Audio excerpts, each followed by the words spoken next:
You are now listening to theGrio's Black Podcast Network, Black Culture Amplified. Hi, and welcome to the Blackest Questions. I'm your host, Dr. Christina Greer, politics editor for theGrio and associate professor of political science at Fordham University. In this podcast, we ask our guests 5 of the Blackest questions so we can learn a little bit more about them and have some fun while we're doing it. We're also going to learn a lot about Black history, past and present. So here's how this works. We have 5 rounds of questions about us, Black history, the entire diaspora, current events, you name it. And with each round, the questions get a little tougher, and the guest has 10 seconds to get it right. If they answer the question correctly, they'll receive 1 symbolic black fist, and they'll hear this. And if they get it wrong, they'll hear this. But we still love them anyway.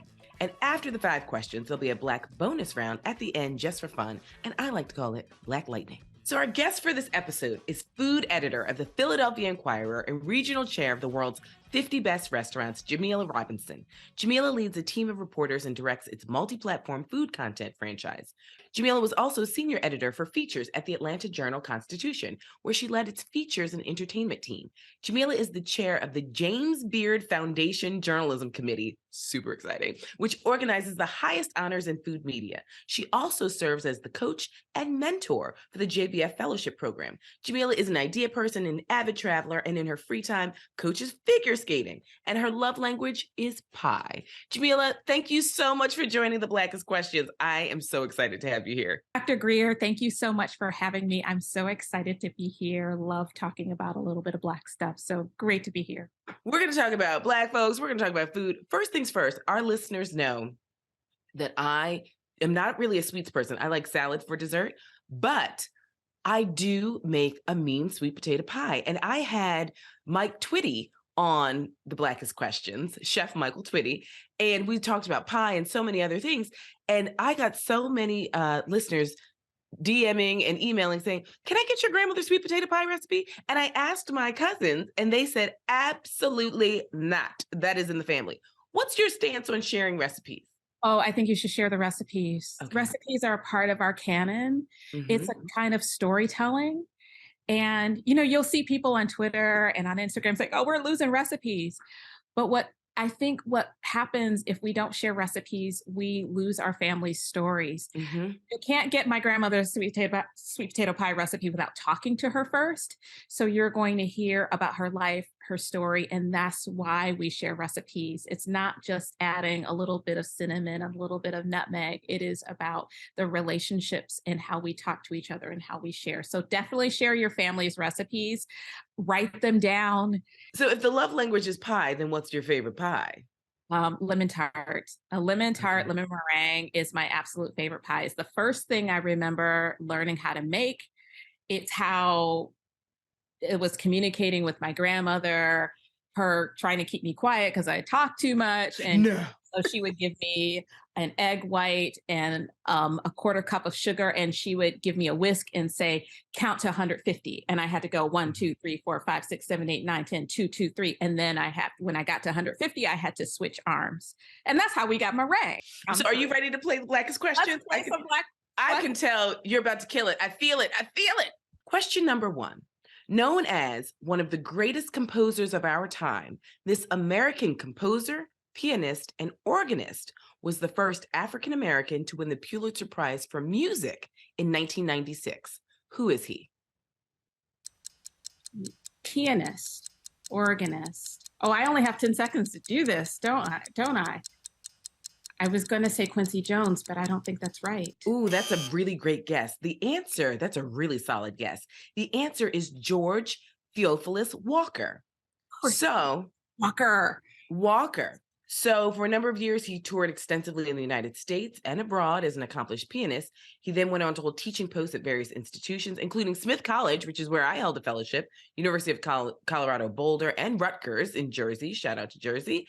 The number of influences can be heard of in his music, including the surrealism of Schoenberg, the rhythmic complexities of Stravinsky, the colorful orchestrations of Debussy and Ravel, and the Black folk idioms of his own heritage. And in 1996, after a decades-long decorated career, Walker became the first African-American to win the Pulitzer Prize in Music for his work, Lilacs. So I was told by my producers that you studied classical music, and you also mentioned Ravel as one of your favorite composers. So how did you come to love classical music? We've got pie baking, we've got classical music. We're all over the place, and I love it. Well, I started playing the violin when I was 5 or 6 years old. I come from a family of musicians. Everybody played music, either played the piano or played violin. My brothers played trumpet and violin. And it's one of the first things that I fell in love with was playing the violin. I love the way that it made me feel to play music and to have that develop an ear. And I mean, music is universal. And I always found an extraordinary amount of joy in playing music and playing the violin. I tell people all the time I didn't play sports as a kid. I played in symphonies, and it sort of guides how I work with people, sort of taking the competition out of a lot of the work that we do and putting in the collaboration, because you have to have a conductor who's going to be able to bring out the best in the strings and the best in the bassoon and the best in the horns. In high school, I played in a quartet and played in a lot of museums and did a lot of events, a lot of weddings. It still brings me an extraordinary amount of joy. I love Ravel. Bolero. Ravel's one of my favorite composers. So yes, it's too bad that I missed that question because of course it's George Walker, but right. What did I call him Ravel? What? This is my brain freeze. Ravel. So here's a question though, because I love Mozart. Mozart is my favorite.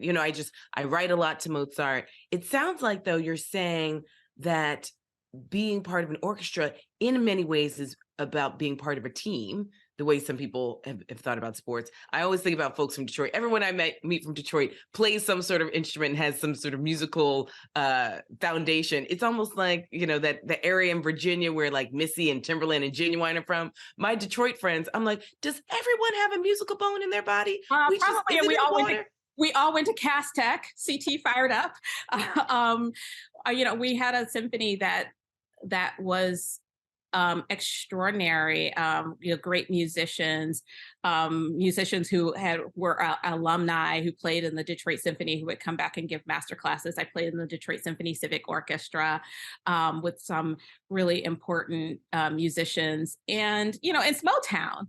And when you think about Motown, that background, I was listening to The Wiz the other day, and there's part of the Emerald City sequence that is all strings and da da da da da da da, and the strings are going da da da da da da da, and it is so glorious to hear that. And I think that we should think about classical music in contemporary terms. Oh, absolutely. Hip hop is the most important and most important musical genre. And so a lot of orchestras are looking at how to arrange hip hop because it has so many notes and it's so complex and it's so interesting. And so I find classical music, that foundation, to be so important in terms of helping to ground understanding. Ravel played jazz. And that was what he was inspired by. He was inspired by all the Black musicians who were playing in France and learned a lot about how to, so that is a guiding point of a lot of his music. And I find that to be really compelling to see how our history is infused, especially in 20th century music. And you see our influence from being in other parts of the world. Absolutely. We've had Terrence Blanchard on, who's a friend of theGrio, and he talked a lot about just what you're saying, this link between classical music and orchestral music to jazz, to hip hop and so many other forms. Now, tell us, though, how you made this transition from the orchestra to the kitchens. Or is it a seamless transition? See, what happened was... What it was... I've always loved being in the kitchen. My mother is not somebody everybody talks about, oh, my mother made the best. And yeah, that's not my mom. My mom was not that person. She was more like biscuits. Oh, I'm not making biscuits. You pop them open with the back of the spoon and they explode. That's how we got biscuits in our house. But I was always really fascinated with cooking. And the most interesting thing for me, being a journalist, I should say, was the only thing I ever wanted to do. I wanted to write about classical music, and that was sort of my plan. I wanted to be a classical music critic. And in my first apprenticeship at the Detroit Free Press, they put me in pop music. And in my first internship, I was a graphic designer, and I had to design the food pages. And as I read all of the stories, I was so fascinated by how much the food writers got out of people, all of the interesting details you would find. You would find these fascinating ideas coming out in food, because food, like music, is universal. And I found that, wait a minute. I really, really love to cook. I really love making my own cakes and trying to figure out how my grandmother made X, Y, or Z. And I can also write these recipes. You have to write them out. So I started writing recipes of things that I really enjoyed. I check out books from the library and I make these little twists on them. One of the things you have to do when you work on food sections is you have to style all of the recipes. And so you have to have a really good understanding of how each recipe works. And then you have to photograph it and make sure it looks beautiful. You have to test it to see if it comes out. Does it look like the picture? And because I have this kind of artsy-ish background, I started doing a lot of that, a lot more styling. And then I started asking questions about the food. And that became such an interesting way to talk to people. I love going into a room with people I don't know and then asking them how their family cooked rice. Because you'll find out if it was jollof or if it was a tadig, like a lot of people that I grew up around in Michigan, like a lot of Middle Easterners, like that crispy rice on the bottom. Right. That's right. Or if it was like rice-a-roni, like we had in my house, because that tells you a story about women working, about feminism, about making different choices about how you spend your time. My mother was not somebody who wanted to spend her time in the kitchen. Right. And and you find out a lot of things about people, and it's the last thing. Food is the last thing we lose when we move to a different place. We are calling our parents and asking, "How did you make those chicken and noodle? How did you make that chicken and noodle dish? How did you make that jollof rice? What kind of spices did you use?" And you find out these stories about them. So that was a lot of the transition, and then discovering that because food is universal, it touches every sector of what we do in journalism, whether that is politics or the economy, immigration, entertainment. You can't talk about sports without talking about food. You can't talk about immigration without talking about food, and you can't talk about restaurants without talking about the economy. That's right. So, and so I found that to be the greatest pathway for deeper engagement. And it just helps me do my job better. As newspapers and other media organizations were going through this transition, this digital transformation, well, food is such an easy, it's like the most direct pathway to transformation, because everybody has to do it. Everybody has to experience it. And you can frame food in so many different directions. Okay. I'm fascinated by this. I'm fascinated by you. We're going to take a quick commercial break. We're playing the Blackest Questions with Jamila Robinson, and we'll be right back. The GRIO Black Podcast Network is here, and it's everything you've been waiting for. News, talk, entertainment, sports, and today's issues, all from the Black perspective. Ready for real talk and Black culture amplified? Be inspired. Listen to new and established voices now on the GRIO Black Podcast Network. Listen today on the GRIO mobile app and tune in everywhere great podcasts are heard.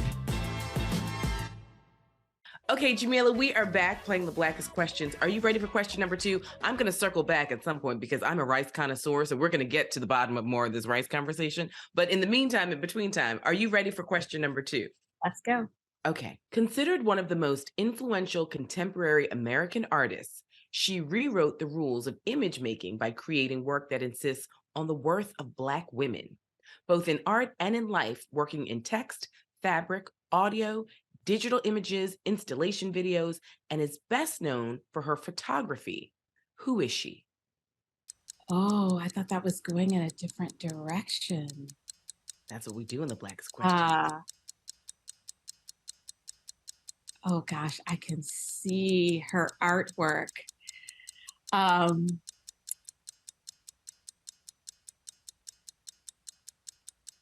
I'm trying to call her name. Honeycutt? It's Carrie Mae Weems. Carrie Mae Weems. Oh, I don't know. So Carrie Mae Weems has investigated family relationships, cultural identity, sexism, class, political systems, and the consequences of power. Determined as ever to enter the picture both literally and metaphorically, Weems has sustained an ongoing dialogue within contemporary discourse for over 30 years. And in 2013, she received the MacArthur Genius Grant, as well as the Congressional Black Caucus Foundation's Lifetime Achievement Award. She also received the BET Honors Visual Artist Award, the Lucy Award for Fine Art Photography, and so many other awards, and was one of 4 artists honored at the Guggenheim's 2014 International Gala. So Carrie Mae Weems is just one of my inspirations for contemporary art and obviously photography. So we've got food, we've got music. So naturally, I got to ask you about art. Who is your favorite contemporary artist, and how much do you see food, art, and music blending in as one in the work you do, and also in just your free time? Oh my gosh, I am in love with Amy Sherald. Yeah. Really, and her imagery, and that's where I thought you were going. Her imagery, her portraiture, I find so breathtaking and compelling. There are a couple of pieces, one that I love called Missed Everything, and it's a woman in a black pillbox hat, and I'm doing a little shimmy right now because that's how I think of her. So she's got this red pillbox hat and she's got her coffee cup, and I love the way that Amy Sherald plays with these ideas and images of contemporary, especially of young Black women. She has a new painting called As She Sees It. And the first time I saw it, I thought it was a portrait. I wear a lot of bright colors. I love prints. And there's this picture of this woman she's wearing her hair like mine. She has on a leopard coat, which is a reference to another painting. And she's got on these bright orange pants. And I thought, well, when did I sit for a portrait? Right. Is this me? and that, I think, is something that art should do for you. You should be able to see yourself and be inspired by it. And every time I see an Amy Sherald painting, whether it is of her Breonna Taylor or if it's the bathers, I feel so connected to that imagery because those are all women, Black women that I know in some way. There's a new painting of a man he's like on a motorcycle and he's popping a wheelie, and it reminds me of my dad's motorcycle club, the Hellraisers. It's like all of these images and these reference points that we see in our experience, and she has given us this in these very contemporary terms, and that I find to be so beautiful and so inspiring and so colorful. I love the way she brings people to life, and it just excites me. We're going to take a quick commercial break. I am talking to Jamila Robinson. We're finding out so much. We've got art, we've got food, we've got music, and we have a few more things coming down the pike. Stay tuned. The GRIO Black Podcast Network is here, and it's everything you've been waiting for. News, talk, entertainment, sports, and today's issues, all from the Black perspective. Ready for real talk and Black culture amplified? Be inspired. Listen to new and established voices now on the GRIO Black Podcast Network. Listen today on the Grio mobile app and tune in everywhere great podcasts are heard. Witty, honest, entertaining. Introducing Dear Culture with Panama Jackson on the GRIO Black Podcast Network. Listen today on the GRIO mobile app for all the Black culture debates you don't want to miss. Also available wherever great podcasts are heard. We're back, and we're playing the Blackest Questions with Jamila Robinson. Jamila, are you ready for question number 3? I'm going to try number 3. Okay. See, and the beauty of the Blackest Questions, Jamila, is, listen, we do our best, but it's not all about getting them, 100%. It's about learning about Black history as American history. That's my argument on this podcast, that everyone should know these things, right? Not just Black folks, but everyone should know about all the great folks, Black people who have contributed to art, music, culture, society, politics, you name it. So question number 3. Many biographical accounts credit this chef's time with former President Lyndon Johnson's family as inspiring him to sign the famous Civil Rights Act. Due to traveling together on a trip back to Washington, the chef and the Johnsons found they couldn't eat together, use the restroom, or find shelter at the same facilities because the chef was Black. What was the chef's name? Oh my gosh, I should know this chef's name, and I can see his face, and I cannot recall his name right now, but he was the chef. Adrian Miller has written about this chef.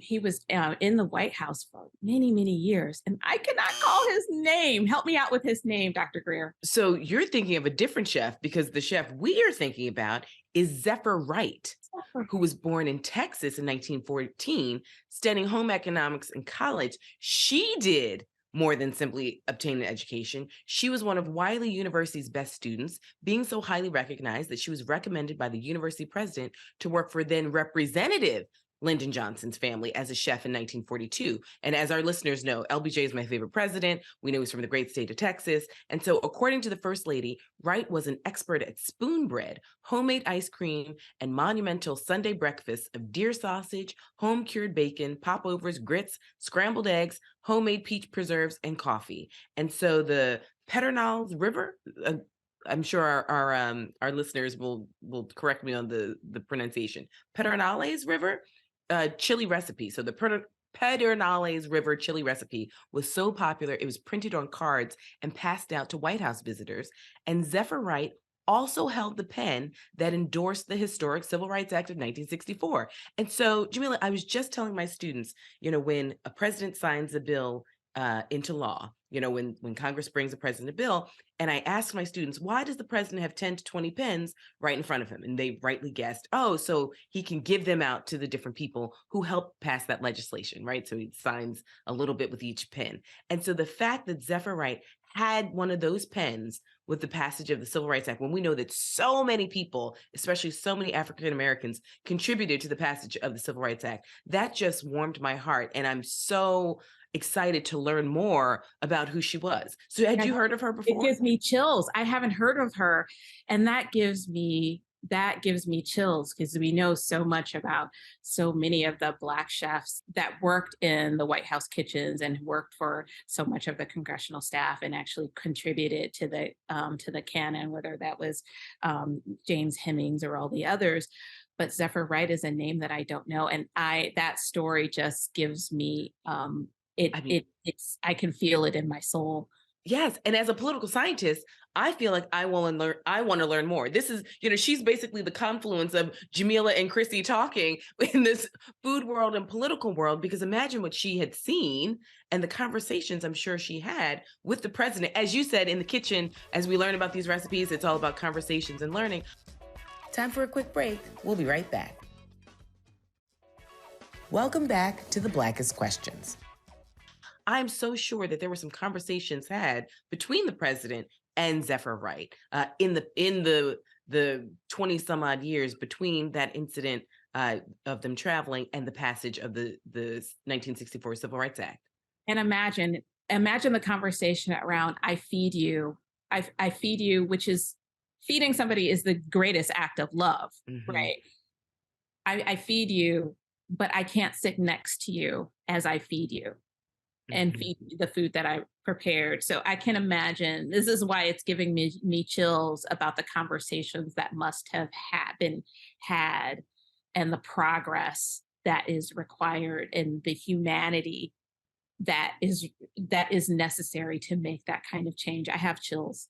Yeah, so I want to talk to you about that, because I love the way you approach food writing. I think a lot of our listeners, many of us have never met a food writer, right? It's not, especially a Black food writer. Let me be specific, because I know that this is not a field that a lot of Black people are in. And so I want to talk a little bit more, though, about your journey, and maybe you can give some advice. We probably have listeners out here who are now fascinated, or maybe they've been thinking about, taking this passion and this knowledge they have about food and transitioning into a world that you're in. So what advice would you give our listeners into how you can help them shape a career in food journalism? Like, what's a path? Your path was slightly different. You came from the music world, but can you give our listeners any tips or advice into sort of breaking into a world that seems a little closed off, to be quite honest? Well, it's so strange because as much as we like to eat, there are only a handful of Black food writers. And Black folks and food in this country in particular. In this country, has such a long, rich history and foundation. I'm one of the few Black food editors. I can name the others: Dawn Davis at Bon Appetit, Nikita Richardson at the New York Times, Toni Tipton Martin, who was essentially, she is the person on which I stand. She was the first Black food editor. I was the second. There aren't that many of us. Our stories about food, people don't ask us about our food. They eat it, but they don't ask us about it. So I think for people who are going into journalism or thinking or want to be writers, food is such an important pathway, because you can start to ask all of these questions about whatever topic you're in, whatever topic you're interested in. If you're interested in politics, well, food, politics, and policy. The most important story over the last couple of years was food stories, restaurants, PPP loans, how the economy stayed stable, was essentially how COVID was passed along. Those are all food stories. Everything is a food story. Who baked that bread? Who built that restaurant? Why aren't Black restaurants getting the same amount of investment? So so one of the things that I like to do when I work with students is to give them a food story assignment. Whatever it is that they're interested in, I give them a food story. And I also like for people to go and write an essay about something that they love to eat. What is the thing what food brings you the most joy? What is your food memory? And you will inevitably end up with a story about a mother, a grandmother, a parent, a dad. But you will start to see all of the connections, and you will see the humanity in people. Food it's essential to every life form, but it is essential to our humanity. And when I think about the civil rights movement you don't want me to sit down and eat. The most elemental part of humanity. I find it most important to tell those stories of what we ate, why we ate it, why we cooked that food, how it changed when people came to the US, how the food changed.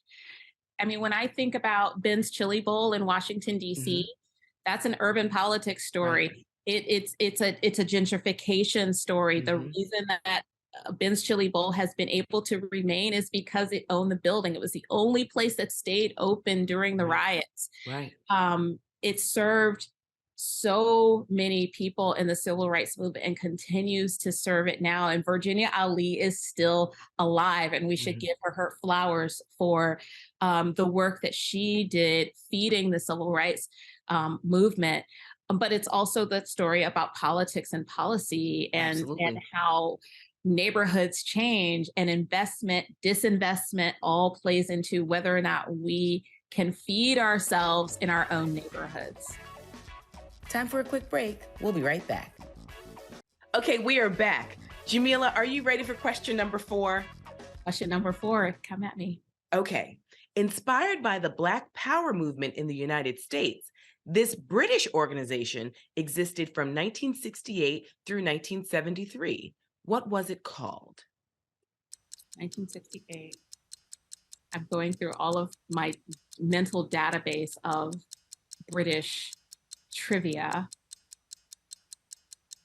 It's going to be something really easy because the Brits love simplicity.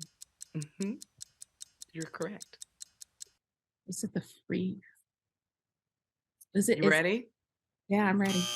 It's the British Black Panther Party. That's what it is. Nigerian playwright Obi Abuna founded the British Black Panthers, BBP, in 1968 in London's Notting Hill. In Britain, people of Caribbean, African, or South Asian descent, who were mainly immigrants from former British colonies, were considered to be Black. So the tripling of Britain's Black population from 300,000 to 1 million people occurred from 1961 to 1964, which led to increased racial and class tensions, especially in London's Afro-Caribbean communities. And these tensions led to more police repression and the creation of the BBP. Now, while the BBP was not an official chapter of the Black Panthers, it was the first Panther organization outside of the United States, adopting the Panther symbols of military jackets, berets, and raised fists. And so they moved their headquarters to Brixton, which was a poor Black community in London at the time. Talk about gentrification, Brixton's pretty fancy right now. And so like the Black Panther Party in the US, they stressed working class solidarity in addition to fighting racial discrimination and oppression. And so the long neglected BBP has been highlighted in 2017 in a photography exhibit at the Tate Museum. Again, fantastic museum, a proposed film on the Mangrove Nine, and an airing of Gorilla, a new drama series loosely based on BBP. So my producer told me that your family has roots in the Black Panther Party. And were you even aware of this British Black Panther Party? I wasn't aware of the British Black Panther Party. And that's so fascinating because my mother was a leader in the Detroit Black Panther Party and started the free breakfast program, which is why she wasn't cooking at home because she was running the program. Right. And you know, and it's not only a precursor for all of these other organizations, but also for our current free lunch program in the US, that idea of feeding communities. We have words for it now, food insecurity, even throughout all of the gentrification. But those tenets from the Black Panther Party of being sure that children have enough nutrition to sustain their education is still so vital as we face all of these other things, from disinvestment to climate, all of those factors. So I think about that quite a bit in terms of how I, not only how I work, but it is a guiding point of being sure that we are not only talking about food as entertainment, but as food as a human right. Absolutely. I mean, I think about, I learned about this phrase, food apartheid, because someone was saying, we use this term food deserts, and it's like, no, a desert is naturally occurring. Apartheid is deliberate. And I think about the powerful work. I mean, it's revolutionary when you think about the program that your mother and so many other Black women specifically were running in the Black Panther Party to feed the future of your nation. And the idea that this country is not fully invested in providing a nourishing foundation from the beginning of a day. Like we see, I'm going to be specific, Republican legislators fighting to defund the ability to nourish a child who obviously, as an educator, you can't concentrate if you're hungry, period. Like, and that goes from itty bitties to college students, and the number of college students who are food insecure, the number of colleges who are starting food pantries, to recognize that we can't have a future, political or otherwise, if we don't have this literally the fuel to keep us going. I mean, we see in Britain and in other parts of the world, Britain, France, their school lunches are full of vegetables. Everything is fresh. It's made from scratch. There has to be a way that we disconnect the profit-making portion of food, so that people understand that we should have free food in every school. If we if so much of our tax burden is going into education, then that is something that I think people need to demand. But we need the support of policymakers and agriculture. Again, all of this all gets back to policy. Okay, we're going to take a quick break. We're playing the Blackest Questions with my new favorite person in the whole wide world, Jamila Robinson. We'll be right back. Okay, Jamila, we're back. Are you ready for the last question in the Blackest Questions? I've learned so much. Last question. Okay, so question number 5. A central figure in the Harlem Renaissance, this American sculptor worked with other leaders, writers, musicians, and artists to showcase the contributions of an African-American culture. Who was she? Who was she? I'm going through my mental database of all the artists, and I can't think of her name, but she was with, because she had so many contemporaries. So I'm ready for the answer. Augusta Savage.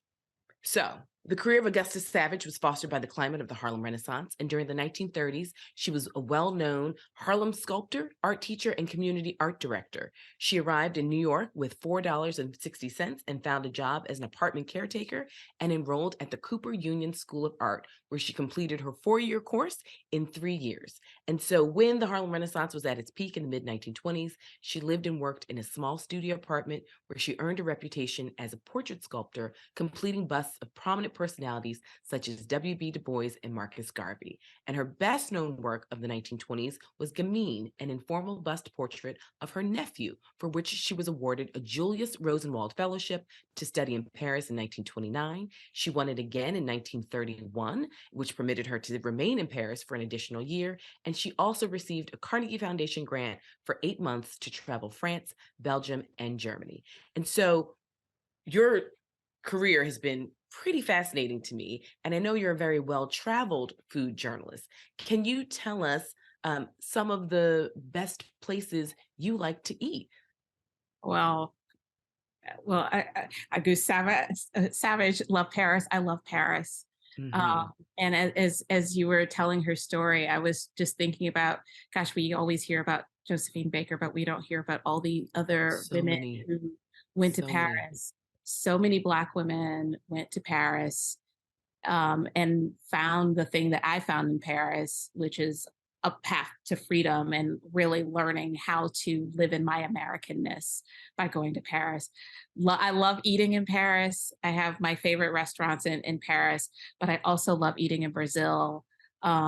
It's where I kind of had a culinary epiphany, was in Brazil, where I really learned about the other side of the transatlantic slave trade. We go to Senegal and we go to these doors of no return, but there's another side of that hasn't been erased in Brazil, in Bahia, and you see the castles where people arrived versus where they departed, and that story of Brazil. So I love going to eat in Brazil and feeling that connection. But I'm always going to love eating in Paris. So, and I love eating in Paris. We'll put that on the list. Maybe someone will give us a grant so we can talk about politics in Paris and food.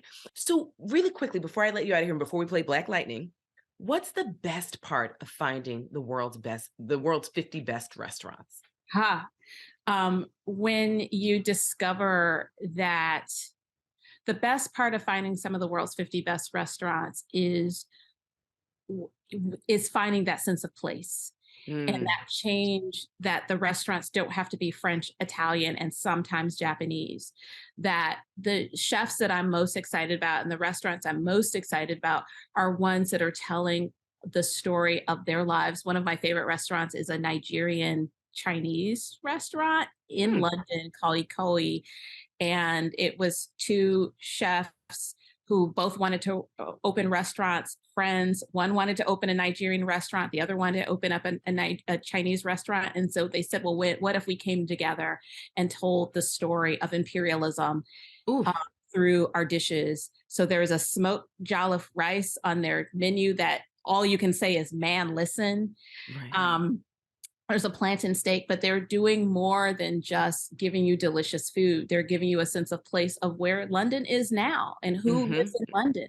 Right. And the migration and immigration stories of so many millions of people over time and place. So many people. There's a restaurant called Central in Lima, Peru, that is focused on Mayan and indigenous cuisine and reclaiming all of those dishes from the seeds all the way to what they are, what you eat on the plate. It's never just the food. It's never just the recipe. There's a big story behind that is about colonialism. It is about losing that indigenous culture. And so when chefs are doing more than just cooking, they are giving you these ideas of what we need more of. Mm-hmm. That's the thing that makes me so excited when those are the kinds of restaurants. I mean, I think there are a lot of restaurants that I get excited about when they are transformational, when they are changing the way we think about food, the way we cook, the way our ideas around collaboration. There are restaurants now that are doing that. There's a I mentioned Ikoyi is sort of my favorite restaurant on the list right now, but there are so many others that are in the 51 to 100 that are changing the way that we are going to be experiencing restaurants for the next 10 years. And I'm most excited about that those chefs are from all over the world. They are from Dubai, they're from Peru, they're from Nigeria, they are from a much bigger swath of the world. I used to say that, well, how can you be one of the 50 best restaurants if you exclude a huge portion of the planet? Okay, we're going to take a quick break, and then Jamila's going to play the Blackest Questions lightning round. Okay, Jamila, we're back. So before I let you go, we've got time for just a quick bonus round. I like to call it Black Lightning. And this is just yes and no answers. This, boom, from the heart, okay? It's nice, quick, fast. You ready? Ready. Best Michael Jackson album? Off the Wall. If you had to choose, Detroit or DC? Detroit. Where are the best chefs? Philadelphia. How do you cook your rice? Like a tadig. Bottom of the pot, oil, turmeric, saffron. Ooh, yes. Okay, you've mentioned The Wiz. We know that you love The Wiz. I'm going to ask you a few fun Wiz questions. Your favorite character from The Wiz? Scarecrow. Okay. If you had to choose, who would you be in The Wiz? I'm going to be the lady who's like, I want to be seen green. I'm the dancer. Yes. I'm like orchestrating the whole thing. Okay. Yeah. Favorite song from The Wiz? Emerald City Sequence. Okay. Now we're going to shift back to some food. Do you prefer red or white wine? White. If you had to choose, your next trip would be to Rio or to Paris? Paris. And you told my producer that Philly has the best food. And where are the best bakeries, though? Ooh. Chicago. I'm gonna pick Chicago on that one. Okay. All right. So, Jamila, one, you got to promise me you're going to come back to the Blackest Questions. I'm gonna come back. I want to thank you so much for sharing your knowledge and also just your love of not just food, but food culture and the politics and all the things that surround it. I don't think I will ever look at a restaurant the same way ever again. And I know that as we, go into a series of transitions, we're all living in cities where we're seeing gentrification, sort of a new political environment in a lot of ways. And we know that there's a disinvestment in cities, which will change our culinary landscape. I just want to thank you so much for providing a foundation and some context for us to have a deeper knowledge and also just for playing the Blackest Questions. Oh, thank you so much for having me, Dr. Greer. It's so fun. I can't wait to come back and yes, let's keep eating, keep living. Yes, and I can't wait to try this lamb and these pot pies. So I want to thank you all for listening to The Blackest Questions. The show is produced by Sasha Armstrong, Akila Shedrick, Jeffrey Trudeau, and Regina Griffin is our managing editor of podcasts. If you like what you heard, subscribe to this podcast so you never miss an episode, and please download the theGrio app to listen and watch many more great shows.